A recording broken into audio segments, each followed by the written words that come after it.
Money landing અને extortion અને ધમકાવવાની ફરિયાદ નોંધવામાં આવી હતી, જેમાં મુખ્ય આરોપી તરીકે સંતોષ ભાવસાનું નામ આવ્યું હતું. અને પછી એની પૂછપરછ દરમિયાન કે આ પૈસા ક્યાંથી લાવેલ છે, તો જાણીતો જે ગુનેગાર છે અને જેના પર ઘણા બધા કેસીસ હતા એવા કલ્પેશ કાછિયાનું નામ છે, એનું બહાર નામ ખુલેલ હતું કે આ જે પૈસા છે તે કલ્પેશ કાછિયા નામના વ્યક્તિ પાસેથી લાવતો હતો અને એ વ્યાજે ફેરવતો હતો. ત્યારબાદ આ કલ્પેશ કાછિયા છે એનો સંપર્ક બંધ થઈ ગયો હતો અને વિવિધ જગ્યાએ રખડતો ફરતો હતો કે પોલીસની બચવા માટે આણંદ ગયો હતો, ભરૂચ ગયો હતો, સાળંગપુર ગયો હતો અને પછી કાલે એને વલસાડ અને પછી કાલે એને દમણથી અમારી શહેર પોલીસ દ્વારા એને પકડી લેવામાં આવ્યો છે. પકડી લાવ્યા બાદ એનો મેડિકલ અને બીજી પ્રોસેસ કર્યા બાદ એને અટક કર્યા પછી એના જે મની લેન્ડિંગ સાથે ગુનો સંડોવાયેલો હોય કે મની લેન્ડિંગનો ગુનો હોય કે એના ઘરે શું આપણાને પુરાવા મળી આવે છે, શું કંઈક ડોક્યુમેન્ટ્સ મળી આવે છે, એના માટે આજે એના ઘરે સર્ચ ઓપરેશન કરવામાં આવી રહ્યું છે. પ્રકારના ગુનાની અત્યારે તજવીજ હાથ ધરવામાં આવી છે.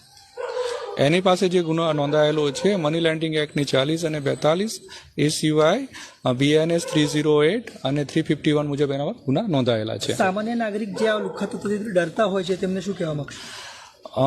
વડોદરા શહેર પોલીસ દ્વારા સામાન્ય નાગરિકને શ્યોરિટી આપવામાં આવે છે કે અહીંયા કાયદાનું શાસન ચાલે છે. કોઈ પણ પ્રકારના લુખ્ખા તત્વોથી, કોઈ પણ પ્રકારના ગેંગસ્ટરથી કોઈને પણ બીવાની જરૂર નથી. શહેર પોલીસ છે એ કાયદા મુજબ કાયદાનું રક્ષણ કરવા બંધાયેલી છે. દરેક લોકોએ પોલીસ પર ટ્રસ્ટ રાખવો જોઈએ અને પોલીસ છે એ કાયદા મુજબ જ કામ કરશે. 308 મુજબ એના પર એક ગુનો નોંધાવેલો છે. કયા વિસ્તારમાં રોડો કાઢ્યું છે અને શું કારણ આ વિસ્તારમાં?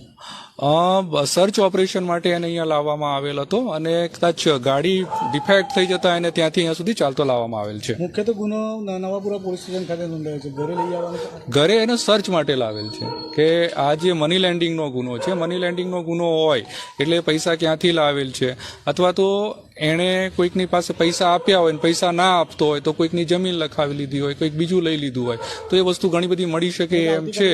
તો એના માટે રિમાન્ડ તો એના લેવાના જ છે, પણ એ પહેલા આ પ્રોસેસ અમે આજે એને સર્ચ કરી લેવામાં આવી છે. લઈ આવવાનું થોડું કારણ હમણાં જ સવારે અમારી પટકમાં આવ્યો હતો, પછી પૂછપરછ ચાલી હતી, એ બાદ એનું મેડિકલ કરાવવામાં આવ્યું, એટલે એ બધી પ્રોસેસ લેતી હોય છે અને પછી એની અટક કરવામાં આવી અને પછી અહીંયા લઈ આવવામાં આવ્યું છે. વિસ્તારમાંથી પણ વરઘોડો નીકળશે.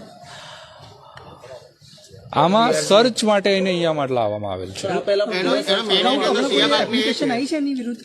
આ પહેલા પણ આ ઘરે સર્ચ કરવામાં આવ્યું હતું. હા, અગાઉ જે છે એના ઘરે સર્ચ કરવામાં આવેલો હતો. એનો ઉપરનો જે આખો રૂમ છે એનો સર્ચ કરીને અમે કરેલો, પણ એનો જે નીચેનો રૂમ છે એ નીચેના રૂમની એની ચાવી જે એક્સક્લુઝિવ આવે છે કે જે આપણે લોકલ વેન્ડર્સથી બની શકતી નથી, એ ડોટ્સ વાળી આવે છે, કોમ્પ્યુટરાઇઝ હોય છે. તો અમે અહીંયા ગાર્ડ લગાવેલી હતી અને આજે પકડાઈ ગયો છે, ચાવી એની પાસેથી લીધેલ છે અને બીજું આગળનું જે સર્ચ છે આજે હાથ ધરવામાં આવ્યું છે. લોકો રહે છે એમનાથી કંઈ પૂછવામાં આવશે કે કેવો વ્યવહાર હતો, કેવી રીતે વર્તન કરતો હતો, કેવો વર્તન અહીં આગળ કરતો હતો. હા, એ તો તપાસનો વિષય છે. એ તમામ પ્રકારનું અમે નિવેદન નોંધીશું. સર્ચ માટે આવ્યા છે પણ વરઘોડા નવાપુરાથી નીકળશે ખરો. એમના ઘરે જ્યાં અત્યારે અમે એને સર્ચ ઓપરેશન માટે લાવેલા છે. ગુનામાં સંડોવાયેલો આ આરોપી છે, તો આના પોલીસ કયા પ્રકારે હવે આગળની જે એના પર આગળની કાર્યવાહીમાં એવું છે કે એના પર જે પણ સેક્શન્સ લાગેલા છે, તો આ આરોપી અત્યાર સુધી કેમ નાસ્તો ફરતો હતો, ક્યાં છુપાયેલો હતો, એને કોણે આશરો આપ્યો હતો, એ વિદેશ ભાગી જવાની તૈયારી કરતો હતો કે નહીં, એ બધા મુદ્દાઓ સાથે છે આગળની તપાસ કરવામાં આવશે. કોઈ હજુ અરજી કરી છે કે વ્યાજખોરી મામલે એનું નામ આવ્યું હોય કોઈ અરજી થઈ છે? નહીં, વ્યાજખોરી મામલે આ સિવાય કોઈ પણ અરજી છે અમને મળેલ નથી. પોલીસ અનુરોધ કરશે લોકોને કે જે કોઈ આના અંદર. હા, પોલીસનો અમે જ્યારથી આ એક જે સુસાઇડ એટેમ્પ્ટ થયું ત્યાર પછી અમારે માનનીય પોલીસ કમિશનર છે એમની સૂચનાથી અમે આવા જે વ્યાજખોરો છે એના વિરુદ્ધ એક MS યુનિવર્સિટીના જે હોલ છે એમાં પણ એક સેમિનાર રાખ્યો હતો કે ભાઈ આવા કોઈ પણ તત્વો છે એનાથી બીવાની જરૂર નથી, તમારે ખુલીને સામને આવવાની જરૂર છે અને પોલીસ છે એ તમારી સાથે જ છે, પોલીસ કાયદા મુજબ જ કાર્ય કરશે. કેટલા દિવસ રિમાન્ડ માટે કેટલી માંગણી કરવાની હશે? એ રિમાન્ડના મુદ્દાઓ અને જે કંઈ બાકીની કાનૂની પ્રક્રિયા છે CRPCની જોગવાઈ મુજબ છે, અમે આગળ એના રિમાન્ડ માંગીશું. નવાપુરાથી કાઢશો ને વરઘોડો? અમે સર્ચ ઓપરેશન માટે અહીંયા લાવેલા છે. આગળની કાર્યવાહી શું કરવું એ અમે જોઈ લઈશું.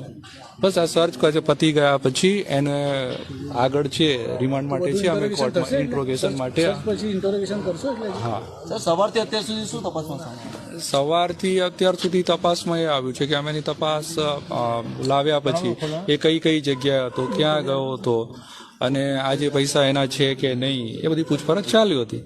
બેંક એકાઉન્ટ ડિટેલ્સમાં કંઈ મળ્યું છે? બેંક એકાઉન્ટ ડિટેલ્સ માટે અમે એનું એક HDFCનું બેંક એકાઉન્ટ મળેલ છે, એમાં રિપોર્ટ કરી દીધેલ છે, પણ હજુ રિપોર્ટ અમારી પાસે આવે. ફ્રીઝ કરવામાં આવે છે. ફ્રીઝ કરવા માટે હજુ એના એકાઉન્ટમાં શું આવે છે અને એ પછી આગળ કાર્યવાહી કરીશું. હા, બસ એના માટે જ અમે આગળની કાર્યવાહી કરીશું.